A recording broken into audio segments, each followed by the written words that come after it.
안녕하세요. 저는 맞벌이하는 30대 중반의 주부입니다. 오늘 제가 들려드릴 사연은 저희 시어머니 얘기입니다.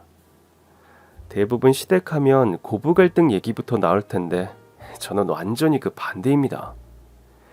이 세상에 아마 저희 시어머니 같은 분은 없을 겁니다.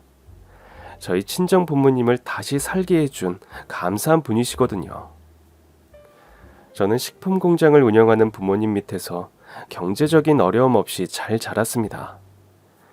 부모님은 두 분 다 고향이 부산으로 집안 대대로 업을 해서 생선을 납품받아 어묵 가공식품을 생산하고 있습니다. 직원은 많진 않지만 다들 가족처럼 잘 지냈어요. 아빤 공장 한켠에 있는 간이 주방에서 직원들 매 끼니를 따끈한 밥과 집에서 먹는 것처럼 똑같은 반찬 국을 만들어서 식사를 만들어 주셨습니다. 아빠가 젊었을 때 식당에서 일해서 요리 솜씨가 꽤 좋거든요. 주위에서 식당을 차려보라고 할 정도였으니까요. 저도 학교 마치면 공장에 가서 직원분들과 같이 식사를 하며 친하게 지냈습니다. 저희 부모님은 직원들의 대소사를 챙길 만큼 정이 많으신 분들이세요. 공장은 꾸준히 매출이 오르면서 회사 규모도 꽤 커졌습니다. 저는 부산에서 대학을 졸업하고 서울에 있는 무역회사에 취직했습니다. 서울에 아는 사람 하나 없이 낯설고 외롭기는 했지만 제가 가고 싶던 회사에 취직해서 회사 생활이 정말 행복했습니다. 하지만 사회초년생이다 보니 실수도 많고 업무가 서툴러 야근하는 일이 허다했죠. 하루는 야근을 하고 있는데 사무실에 전화가 걸려왔습니다. 여보세요? 안녕하세요. 저는 경영관리부의 정성호 대리입니다. 혹시 전화 받으시는 분은 누구신가요? 아, 네, 정 대리님. 저 민예린입니다. 이 시간엔 무슨 일이세요? 아, 다행이네. 다들 퇴근하면 어쩌나 싶었는데. 예린 씨, 죄송하지만 제 책상에 가서 서류 봉투 하나 있는지 확인해 주시겠어요? 네, 가서 확인하고 전화 드리겠습니다. 네, 고마워요. 책상을 살펴보니 서류 봉투 안에 보고서라고 적힌 문서가 보였습니다. 대리님, 책상에 서류 봉투 있어요. 아, 다행이다. 10년 감수했네. 오늘 밤까지 보고서 작성 완료해야 되는데 제가 매출 통계 서류를 놓고 와서요. 저 지금 사무실에 갈 테니까 예린 씨는 저 상관없이 퇴근하세요. 아, 저 아직 일이 남아서 조금 더 있어야 할 것 같아요. 아유, 저런. 그럼 지금 저 출발할 테니까 이따 볼 수 있으면 봅시다. 얼마 후에 대리님이 도착하셨는데 양손에 초밥과 커피가 들려 있었습니다. 예린 씨 저녁 아직 못 먹었죠? 저도 못 먹었거든요. 뭐 좋아하실지 몰라서 제가 좋아하는 걸로 골라서 사왔어요. 초밥하고 제가 좋아하는 아이스 아메리카노. 괜찮으면 저랑 같이 먹어요. 어머, 뭐 이런 걸 다 사오셨어요. 감사하지만 죄송해서요. 에이, 일 잘하라고 독려하는 직장 상사의 배려라고 생각해 주세요. 아, 배고프다. 저 빨리 먹을까요? 대리님과 같이 저녁을 먹으면서 이런저런 얘기도 많이 나누었습니다. 대리님은 저희 부서에서 제 바로 윗상사로 회사에선 아주 냉철하고 표정도 항상 무표정이어서 무서워가지고 항상 긴장했거든요.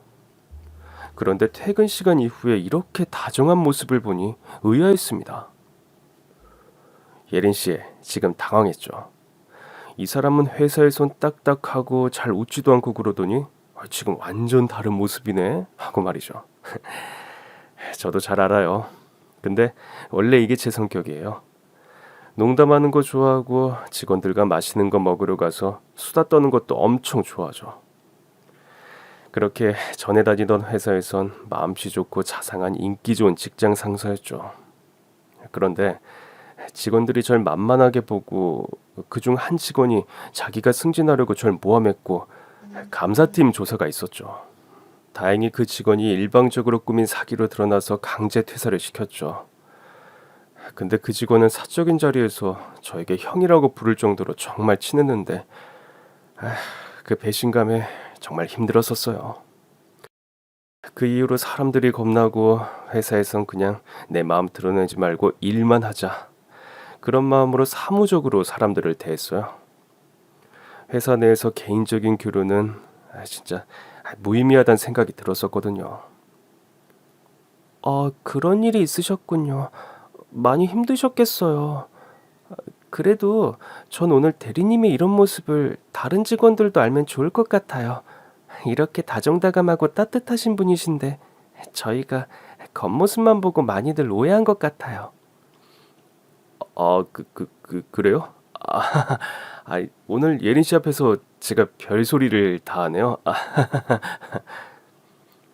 얘기를 나누면서 대리님의 새로운 모습을 많이 알게 되었고, 동시에 측은한 마음이 들었습니다.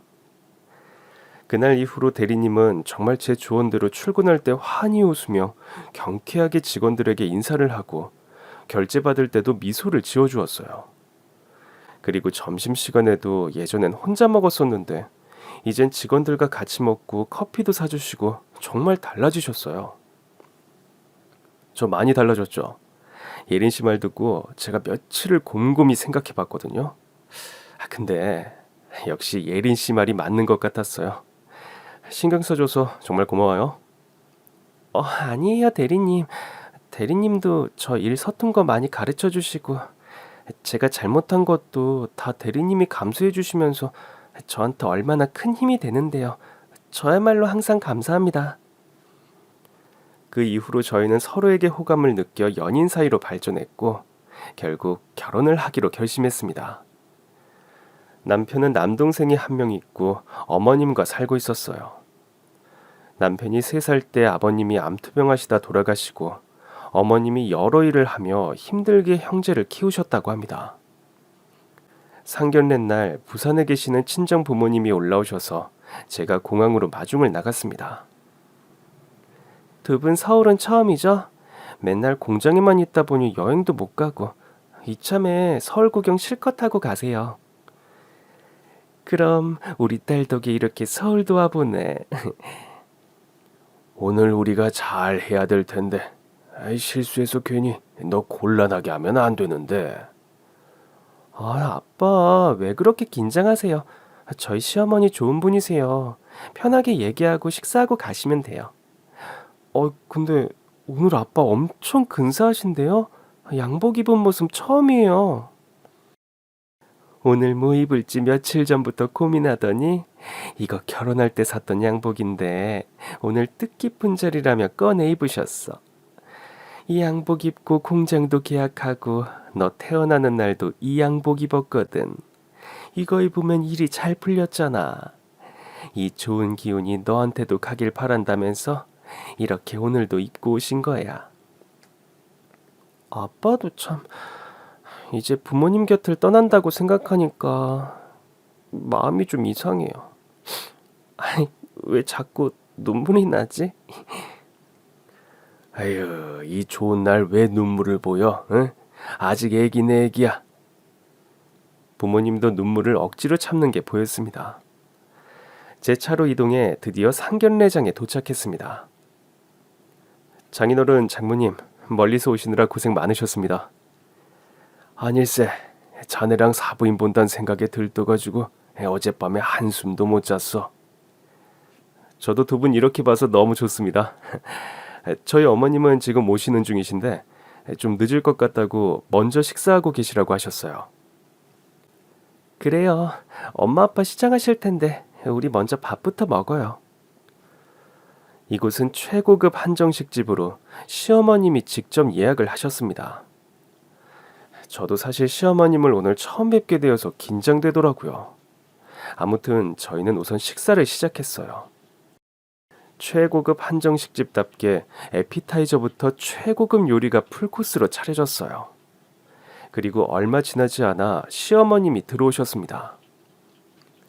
아유, 늦어서 죄송합니다. 아유, 아닙니다. 저희도 식사한 지 얼마 안 되었어요. 이렇게 좋은 곳을 예약해 주시고 신경 써주셔서 정말 감사합니다. 어머니, 저도 이렇게 처음 뵙네요. 민예린입니다. 미리 만나 뵙고 인사드렸어야 하는데 죄송합니다. 어머, 너가 예린이구나.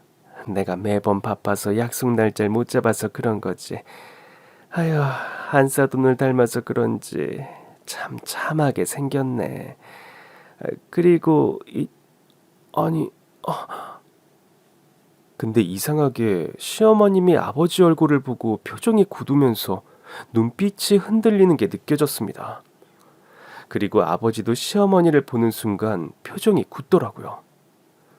이상하단 생각이 들었지만 두 분이 아무 말 없으시길래 그냥 대수롭지 않게 생각했습니다. 제가 음식점 체인점 사업을 하고 있어서 바쁘단 핑계로 애들한테 신경을 잘 못 썼습니다. 결혼식 준비도 시어머니인 제가 진행했어야 했는데 며느리가 알아서 다 잘하더라고요. 따님을 정말 참 잘 키우셨어요. 저희도 부산 고향에서 가공식품 공장을 하고 있는데요. 바빠서 예린이한테 신경 써줄 여유가 없었는데도 예린이 혼자 이렇게 알아서 척척 잘해왔어요. 그래도 아직 부족한 게 많으니 사돈이 많이 가르쳐 주세요. 아유, 가르치고 말고 할 게 있나요? 이제 우리 식구 됐으니까 사돈 걱정 안 하시게 잘 보듬어 주겠습니다. 근데 예린이 아버님은 하시던 일은 잘 되시고 건강은 괜찮으세요? 아버지를 바라보는 시어머니의 눈에 눈물이 그렁그렁 맺힌 듯이 보였습니다. 네네네. 공장은 잘 되고 있습니다만 이 워낙에 건강 체질이라 아픈 데 없이 잘 지내고 있죠. 사부인도 무탈하시죠? 네, 애들 잘 키우고 사업도 잘 되고 저야말로 잘 지내고 있습니다. 시어머니는 떨리는 목소리를 겨우 참았습니다. 식사 내내 아버지는 시어머니 수저에 맛있는 음식도 얹혀주시고 챙겨주시더라고요. 엄마도 조금 이상하다 생각했지만 딸 자식 잘 부탁한다는 마음에서 챙겨주는 거라 생각했죠. 그렇게 상견례는 잘 끝났고 한 달 후에 식을 올렸습니다. 시어머니는 서방님네와 같이 살고 있었습니다. 서방님은 시어머니와 함께 오랫동안 사업을 같이 하면서 회사 일을 전반적으로 관리하고 있었습니다. 저희는 시댁 근처에 아파트 집을 구해서 틈나는 대로 시댁을 방문해 저녁 식사도 같이 하며 서방님 동서와도 꽤 가까워졌습니다. 시어머님은 서방님과 회사에 매일 출근해서 직접 프랜차이즈 관리를 하다 보니 늘 바빴죠. 시어머니 얼굴 볼 시간이 거의 없어서 주말에도 시댁에 갔다가 시어머니 얼굴도 못 보고 그냥 돌아와야만 하는 일이 많을 정도로 시어머니께서는 일 때문에 바쁘셨습니다. 시어머님은 우리를 못 챙겨줘서 미안하다며 항상 봉투에 용돈을 넣어 어머니 방에 있는 화장대 위에 메모를 같이 동봉하여 올려놓으셨죠. 예린아, 오늘도 내가 바빠서 못 볼 것 같구나. 조만간에 이 시애미가 근사한 곳에서 맛있는 거 사줄게. 이건 미안한 내 마음의 표시야. 이걸로 남편이랑 맛있는 거 사 먹어. 늘 용돈 봉투와 함께 이렇게 손글씨로 쓴 메모지를 남겨주셨어요. 저에게 참 다정다감하시고 너그러우신 시어머니세요. 남편과 저는 같은 부서에서 일하면서 중요한 공동 프로젝트를 맡아 밤늦게 들어오는 날이 많아져서 한동안 시댁 방문도 뜸해졌습니다. 그러던 어느 날 동서에게서 전화가 왔습니다.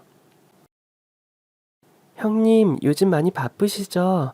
시간 괜찮으시면 오늘 퇴근하고 저희 식당에 오실 수 있으세요? 드릴 말씀이 있어서요. 동서, 무슨 일 있어? 아니요. 그냥 형님 얼굴 보고 싶어서 그렇죠. 대신 형님 혼자 오셔야 돼요. 나 혼자? 이거 점점 수상한데. 알았어. 일 끝나고 동서 가기로 갈게. 근데 조금 늦을 수도 있으니까 저녁은 먼저 먹어. 네, 형님. 그럼 저녁에 뵐게요. 갑자기 동서가 만나자고 하는 게 무슨 일이 있는 것 같았어요. 전 신경 쓰여서 하루 종일 일이 손에 잡히지 않더라고요.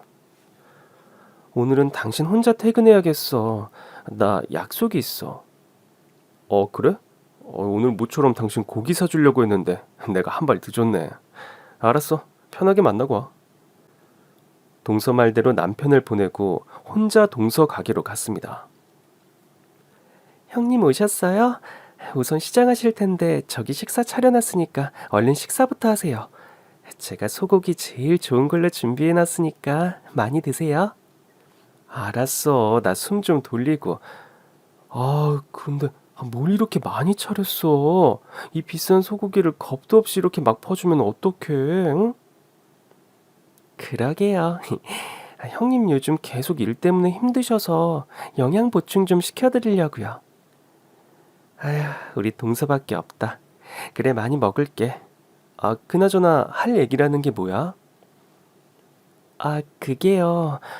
이걸 형님한테 말해야 되나 계속 고민했는데 어머님이 요즘 주말에 계속 바쁘다고 하시면서 집에 안 계시잖아요.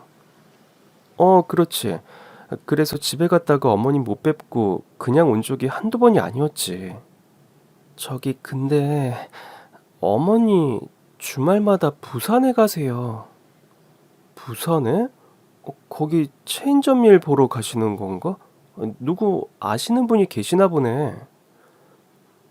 제가 우연히 방 청소하다가 어머니 화장대 위에서 쪽지를 하나 봤는데요. 형님 친정 아버님이 운영하시는 공장 주소가 쓰여 있더라고요. 아무래도 매주 거기 가시는 것 같아요. 아이, 어머님이 우리 집에 가실 일이 뭐가 있어. 동서가 뭐 잘못 본 거겠지. 설사 우리 친정집에 갈 일이 있으면 나랑 같이 가실 텐데. 아니야, 그건. 난 또 뭐라고. 그 얘기하려고 나 오라고 한 거야?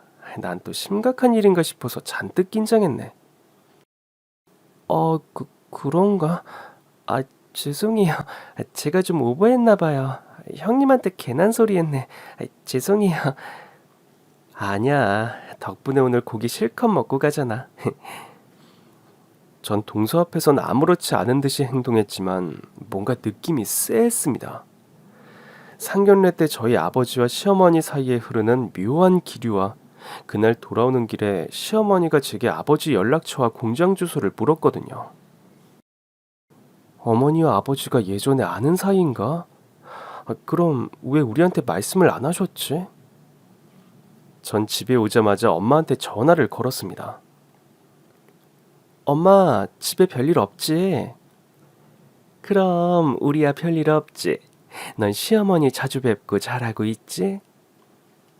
어머님이 워낙 바쁘셔서 얼굴 보기도 힘들어. 엄마, 혹시 우리 어머니 주말에 거기 내려온 적 있어? 뭐? 안 싸더니 이 멀리까지 왜 오셔? 얘도 참 싱겁기는. 왜? 안 싸더니 우리 집에 오고 싶다고 하셔? 아니, 그냥 물어본 거야. 아버지도 잘 계시지? 그럼 너희 아버진 공장하고 결혼했잖니. 하루 종일 거기서 먹고 자고 집보다 공장에 있는 시간이 더 많아. 요즘은 주말에도 공장에 가더라고. 그렇게 일이 바쁜 것 같진 않던데. 주말에 공장에 간다고? 왜? 무슨 일로? 어머, 얘 좀 봐. 너 좀 이상하다. 아빠 얘기하니까 왜 이렇게 흥분해? 아니야. 엄마, 무슨 일 있으면 나한테 바로 전화해야 돼? 그래, 그럼아. 우리는 신경 쓰지 말고 정서방이랑 시어머니께 잘해. 알았어, 엄마. 또 연락할게. 전화를 끊고 머리가 혼란스러웠습니다. 내가 무슨 상상을 하는 거야 하며 절 자책하면서도 왠지 모를 찝찝한 기분을 떨쳐버릴 수가 없었어요. 밤에 잠이 안 와서 뒤척거리니 남편이 물었습니다. 당신 아까 집에 올 때부터 표정이 안 좋던데 오늘 뭐 안 좋은 일 있었어? 아무것도 아니야. 요즘 피곤해서 그런가 봐. 근데 어머니 어떤 분이셔? 예를 들면 아버님 돌아가시고 재혼 생각은 안 하셨어? 아유, 우리 엄마 오직 돈 버는 것만 생각했어. 우리 형제 안 굶기려고 식당에서 열심히 일하면서 돈만 모으셨지. 그러니 남자 사귈 새도 없었고 당연히 재혼할 생각도 전혀 없으셨어. 근데 갑자기 그건 왜 물어? 아, 어머님처럼 능력 좋으신 분이 외롭게 혼자 계신 게 안타까워서. 그 좋은 나이에 여자로서의 행복은 못 누려보셨을 거 아니야. 같은 여자로서 마음이 짠해서. 대신 식당 일 하다가 돈 많이 벌어서 어머니 본인 식당도 마련하고 그게 또 잘 돼서 전국 체인점까지 하게 됐으니 엄청 성공하신 거지. 어머니는 워낙 여장부 스타일이라 아마도 지금 삶에 만족하고 계실 거야. 남편 얘기를 듣고 보니 제가 괜한 오해를 하고 있구나 싶어 부끄러워졌습니다. 결혼 후 처음 맞는 시어머니 생신을 앞두고 해외여행을 보내드리려고 알아보고 있었어요. 퇴근 후 시댁을 찾았습니다. 어머니, 이번 생신에 저희 식구들 모두 괌 여행 가는 거 어떠세요? 제가 패키지로 알아봤는데 지금 비수기라 상당히 저렴하게 다녀올 수 있더라고요. 어떠세요, 어머니? 괌 괜찮으세요? 아이고, 우리 예린이가 신경 써서 준비했구나. 고맙다. 근데 괌도 좋지만 난 부산에 더 가고 싶은데 부산 바다 구경도 하고 맛있는 회도 먹고 그렇게 지내고 싶어. 부산엔 갑자기 왜요? 엄마 부산에 아는 사람도 없잖아요. 그냥 TV에서 보니까 부산 바다가 좋더라고. 어머니, 저와 살면서 한 번도 부산 얘기 꺼내신 적이 없는데 형님 들어오고부터 계속 부산 얘기 많이 하시는 것 같아요. 형님 친정 부모님이 부산 계시잖아요. 그래서 부산에 가고 싶은 거 아니신가 해서요. 아니야. 내가 의외의 사돈 어른을 만나니 참. 아유, 얘도 참. 그럼 어머님 원하시는 대로 부산에 가요. 그리고 간 김에 저희 부모님도 만나시면 되죠. 아빠한테 맛있는 회도 얻어먹고요. 아유, 그럴까? 시어머니 표정이 밝아지며 굉장히 들떠 보였습니다. 일주일 후 어머니 생신날, 저희 부부와 시동생 부부 함께 시어머니를 모시고 부산으로 떠났습니다. 시어머니는 부산에 도착하자마자 제일 먼저 바다로 가자고 하셨어요. 그리고 바다에 한참을 서 계시면서 눈물을 훔치시더라고요. 어머니, 지금 혹시 우시는 거세요? 아니야. 눈에 먼지가 들어가서 그래. 엄마가 부산 좋아하는 줄은 처음 알았어요. 진작 말씀하셨으면 형이랑 같이 해서 자주 놀러 왔을 텐데. 어머님이 저희 부모님 공장 보고 싶다고 하셔서 부모님이 공장에서 기다리고 계세요. 지금 이동할까요? 그래. 사돈 기다리시겠다. 얼른 가자. 차 타고 가는 동안 시어머니는 창밖을 보며 내내 눈물을 흘리시더라고요. 무슨 일인지 궁금해서 묻고 싶었지만 어머님이 먼저 얘기해 주실 날만 기다리기로 했습니다. 공장에 도착해서 들어가니 부모님이 식사를 준비해 주셨더라고요. 사부인 얼른 오세요. 결혼식 때 뵙고 처음이네요. 이렇게 멀리까지 오시니까 저희가 영광입니다. 애들이 저 생일이라고 여행 보내준다고 해서 이리로 오게 되었습니다. 겸사겸사 사돈도 뵙고 너무 좋네요. 오늘 안사돈 생신이라고 해서 제가 솜씨 발휘를 했습니다. 사돈 입맛에 맞으실지 모르겠네요.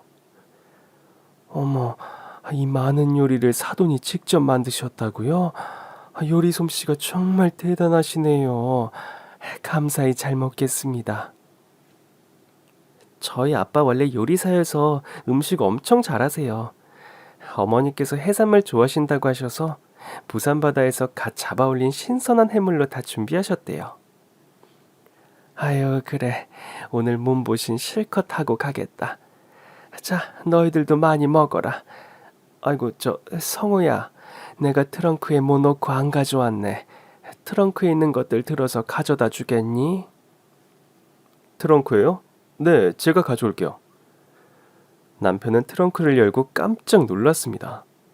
명품 구두, 명품 코트, 명품 시계며 온통 비싼 선물이 가득했습니다. 처음 사돈 어른 집에 방문하는 거라 제가 빈손으로 올 수가 없어서 약소하지만 좀 준비했습니다. 아니 이거 전부 명품이잖아요. 아유 이 비싼 걸. 저 사부인, 마음은 너무 감사한데 저희는 이런 거 받을 자격이 없습니다. 그냥 마음만 감사히 받겠습니다. 아니에요. 저 이것보다 더한 것도 해드리고 싶습니다. 사돈어른 제 마음 아시잖아요. 이런 거 아무것도 아닙니다. 제발 부담 갖지 말고 받아주세요. 그래야 제 마음이 편해요.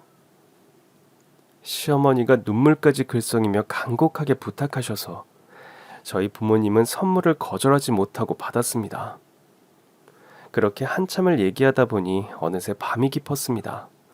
저와 남편 엄만 설거지를 하며 뒷정리를 했고 아버지와 시어머니는 공장 뒤에 있는 바닷가로 바람 쐬러 나갔습니다. 자꾸 이러시면 저 부담됩니다. 이제 그때 일 잊으세요. 저는 한시도 그 일을 잊은 적이 없어요.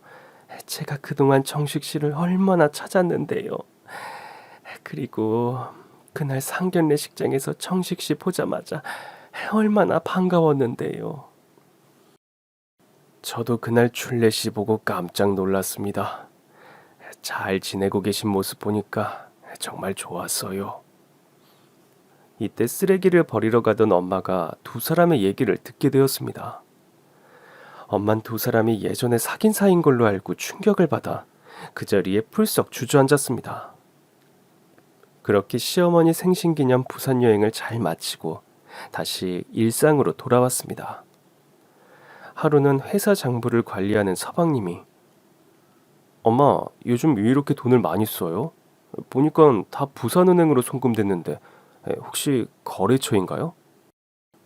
아, 아는 사람이 돈 좀 빌려달라고 해서. 시어머니는 당황하며 말을 얼버무렸습니다. 그렇게 몇 달이 지난 어느 날 엄마에게서 다급하게 전화가 걸려왔습니다. 예린아, 어떡하니 어떡해. 엄마 무슨 일이야? 진정하고 천천히 말해봐요. 회사 문 닫게 생겼어.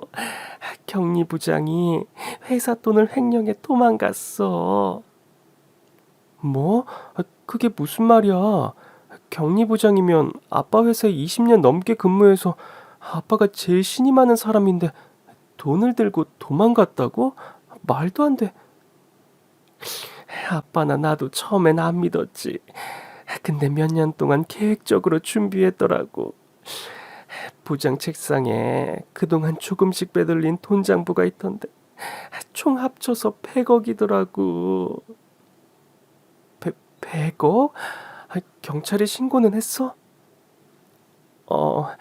아빠가 신고해서 지금 치명수배 떨어졌어. 경찰이 조사해 보니까 경리 부장이 100억을 주식에 투자해 다 날려버리고 도주한 거래. 지금 대구, 광주, 대전 전국 지역에서 봤다고 신고가 들어오고 있대. 근데 전국으로 도망다니고 있는데 경찰 말론 잡는 게 쉽지가 않대. 아유 예린아, 그 돈 우리 집 전 재산인데 어떡하니. 엄마, 이럴 때일수록 정신 바짝 차려야 돼. 아빠는 어떻게 하고 계셔? 밥도 잘 안 드시고 잠도 거의 못 자. 30년 동안 하던 회사가 하루아침에 부도맞게 되었는데 아휴, 지금 정신이 온전할 리가 없지. 아빠가 어제 파산 신청하고 왔더라고. 아유, 이제 우리 어떻게 살아야 되니. 아유.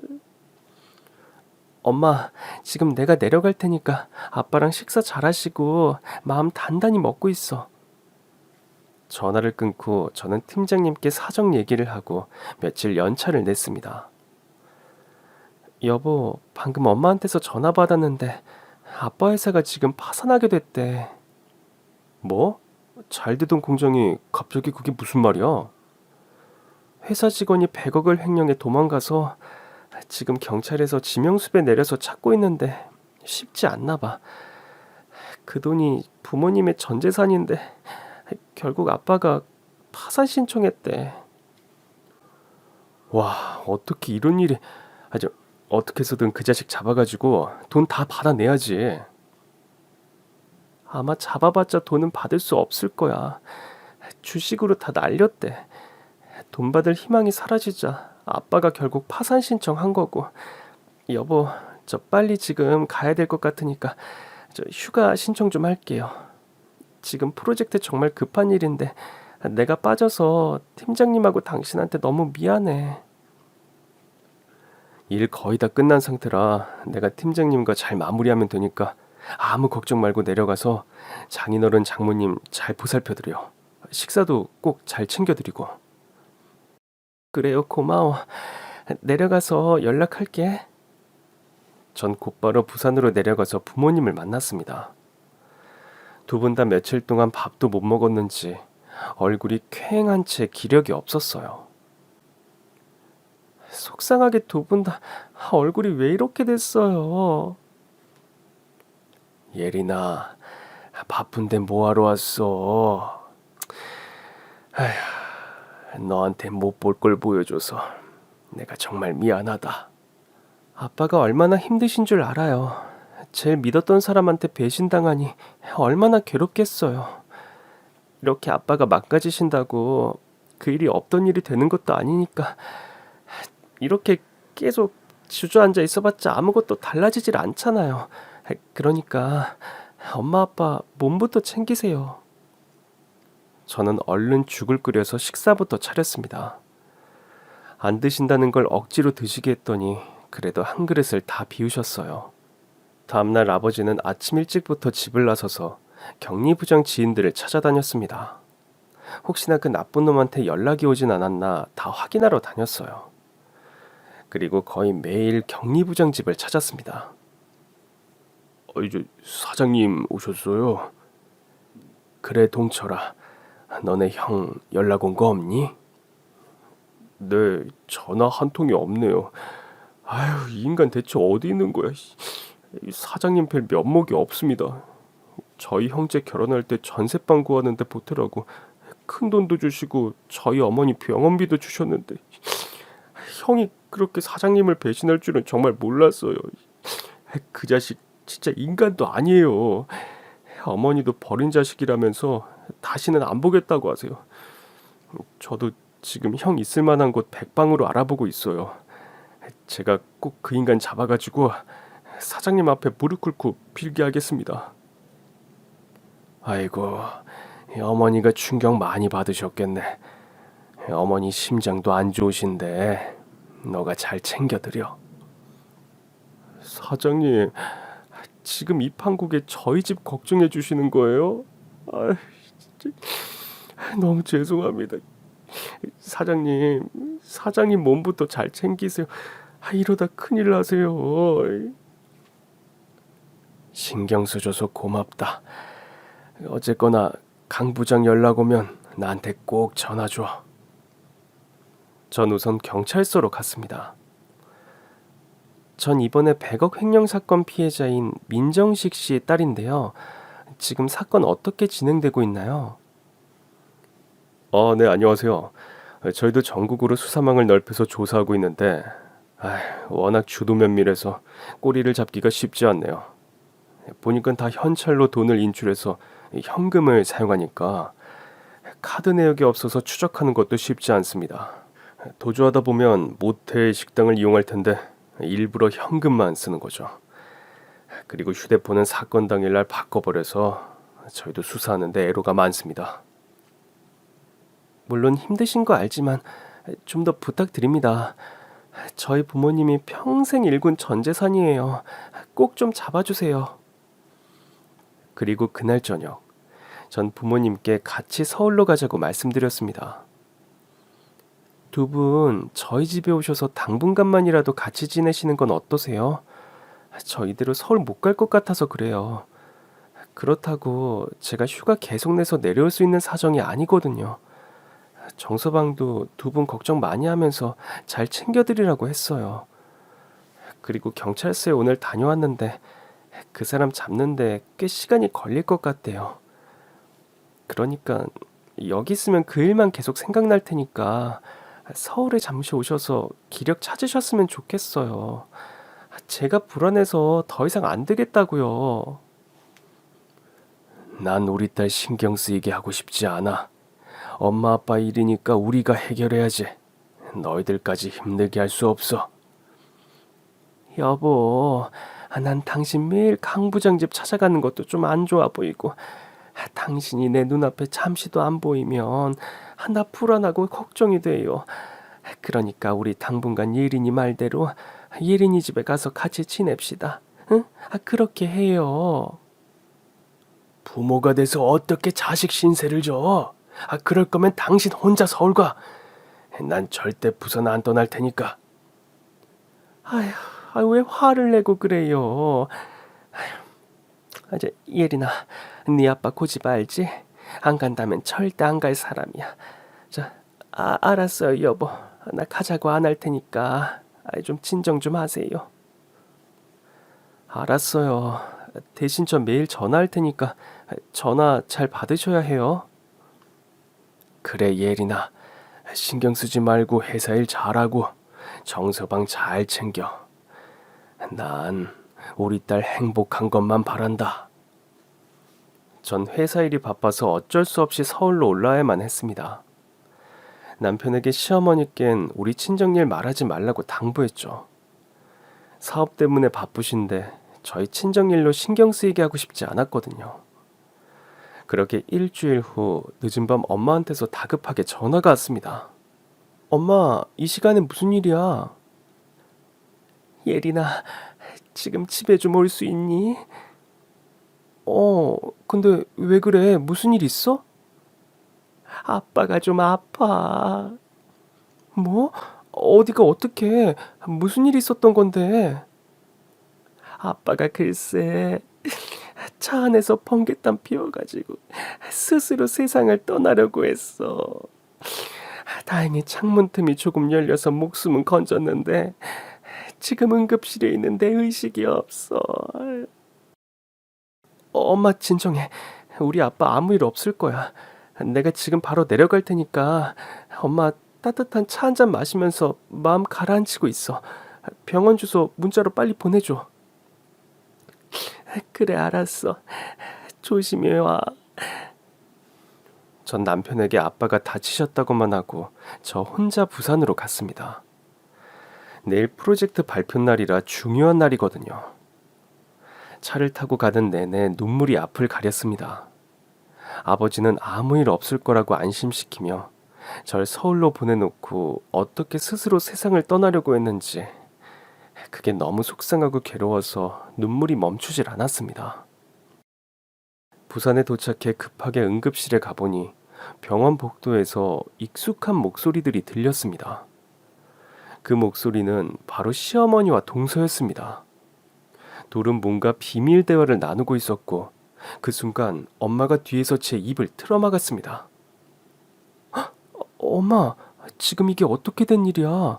우리 시어머니와 동서가 여긴 어떻게 알고 온 거야? 예린아, 그게 말이야. 얘기하려면 좀 길어. 엄마가 해준 얘기는 충격적이었습니다.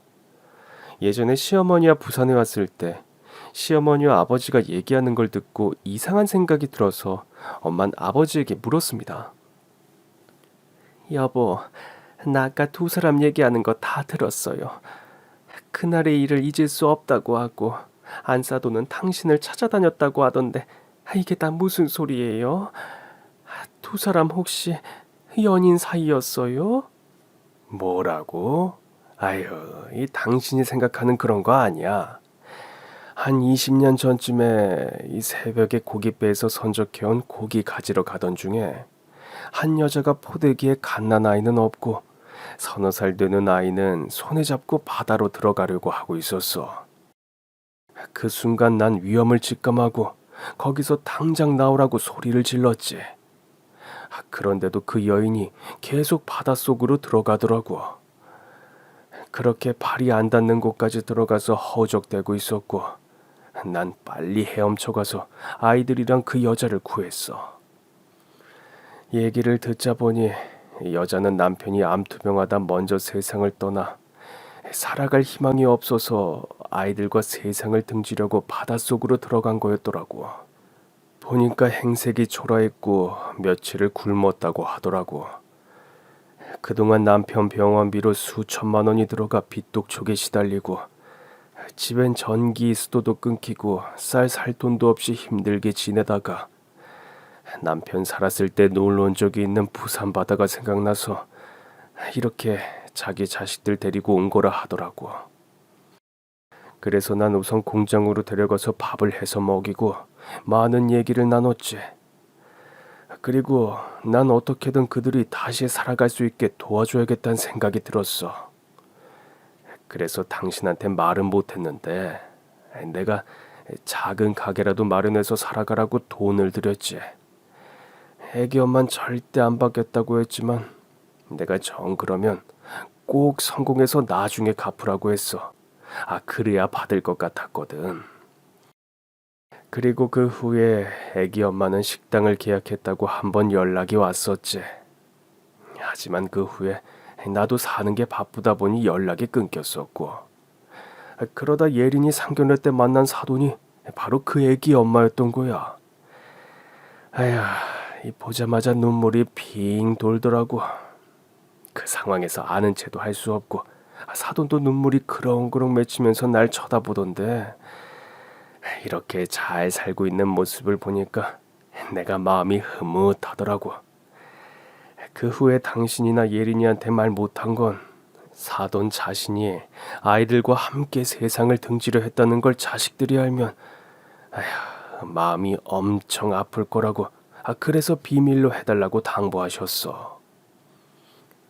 그 후 시어머니와 저희 부모님만 이 사실을 서로 공유하면서 주말마다 시어머니는 부산에 내려와서 그동안 살았던 얘기도 나누고 좋은 곳도 같이 놀러 다니며 친하게 지내셨다고 합니다. 그리고 시어머님이 엄마 계좌번호를 알게 되어 틈틈이 큰 돈을 송금해 주셨습니다. 아버지와 엄만 한사코 거절했지만 예전에 식당 하라고 주신 돈 갚는 거라고 생각해달라며 꾸준히 돈을 붙여주고 있었습니다.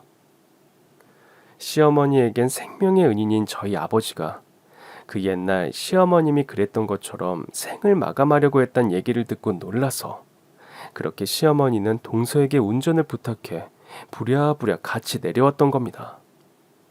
차를 타고 오면서 시어머님이 동서에게 모든 내막을 얘기했던 거죠. 그런데 시어머니는 응급실에 있는 아버지를 보자마자 통곡을 하면서 아버지가 깨어날 때까지 간호를 하시겠다며 침대 옆에 짐을 풀어놓았어요. 어머니 꼭 이렇게까지 하셔야겠어요? 아무리 사돈어른이 어머니 생명 구해주신 은인이긴 하지만 사돈어른 간호하는 건 좀 그런 것 같아요. 사부인도 계신데. 어머니, 엄마한테 얘기 다 들었어요. 저희 아빠가 어머니 구해주셨다고요.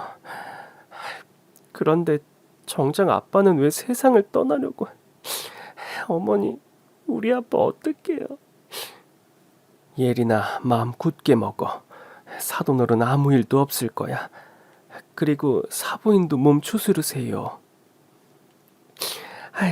사돈이 옆에 있어서 제가 많이 힘이 됩니다. 사부인께서 원하신다면 저 사람 옆에서 간호하셔도 됩니다. 네, 감사해요, 사부인. 사돈어른은 저한텐 특별한 분이십니다. 일어나실 수 있게 모든 방법을 총동원할 테니 저한테 맡겨주세요. 의식이 없으신 아버진 뇌수술을 해야 했습니다.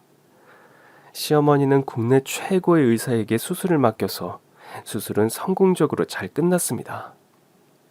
그렇게 VIP 룸으로 아버지를 옮겨 최고급 장비로 세팅하고 실력 좋은 간호사를 배치했습니다. 수억 원이 넘는 비용을 시어머님이 다 부담했어요. 그렇지만 아버진 일주일째 의식이 없었습니다. 예린아, 아버지는 내가 옆에서 잘 보살펴 드릴 테니 넌 이제 그만 출근하렴. 회사 너무 많이 빠져서 내가 걱정되는구나. 네, 어머니. 성호 씨가 저 대신 제 업무를 맡아 하느라 아마도 정말 많이 힘들 거예요. 그럼 저 잠깐 회사 가서 일 좀 볼 테니까 아빠 깨어나시면 바로 연락 주세요.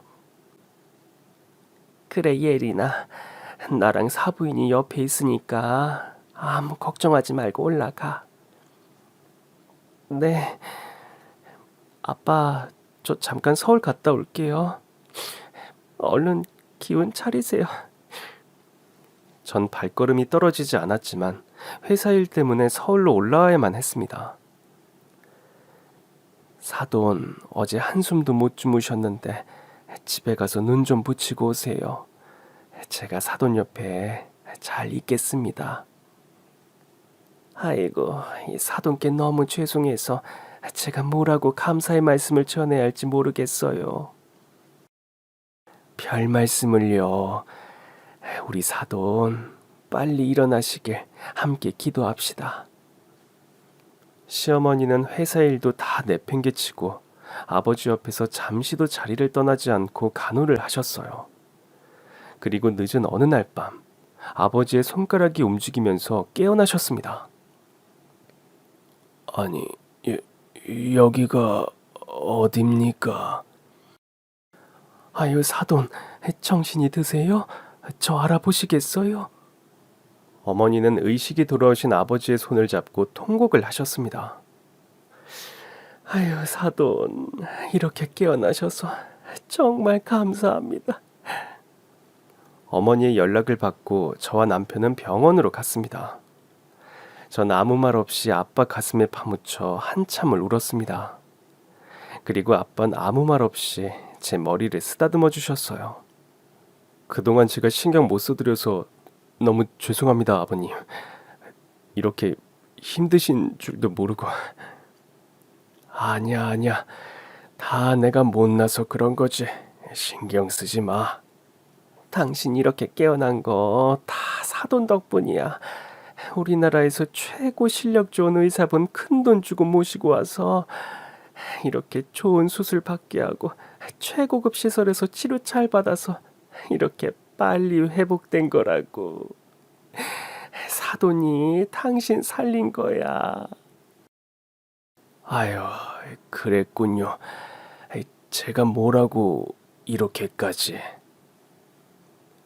예전에 사돈이 바다에서 헤엄쳐가지고 저 바닷속에서 구해준 거에 비하면 이건 아무것도 아닙니다.